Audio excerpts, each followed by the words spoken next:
As a child, Emily had always known she was different. She could hear whispers in her head that no one else could hear, and sometimes she even knew things before they happened. But it wasn't until she hit puberty that her powers really started to show themselves. One day, during class, Emily heard a voice in her head. It was a boy, one of her classmates, and he was thinking about how much he hated his history teacher. Emily tried to ignore it, but the thoughts kept coming, one after another, until she couldn't take it anymore. She raised her hand and blurted out the boy's thoughts, much to the shock of the entire class. After that day, Emily became known as the girl who could read minds.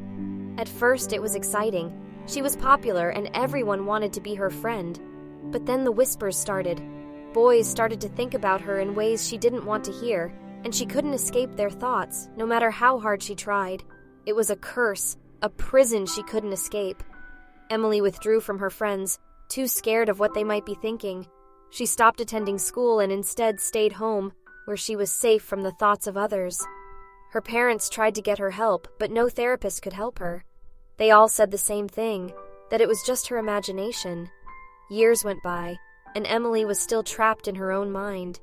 She was alone, with only her thoughts for company. One day, she met a boy who was different from all the others. He didn't think about her in the way the other boys had.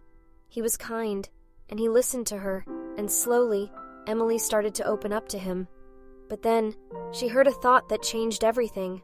The boy was thinking about leaving her, about how he couldn't handle her powers. Emily was devastated. She thought she had finally found someone who accepted her, but in the end, she was wrong. In that moment, Emily realized that her powers would always be a curse.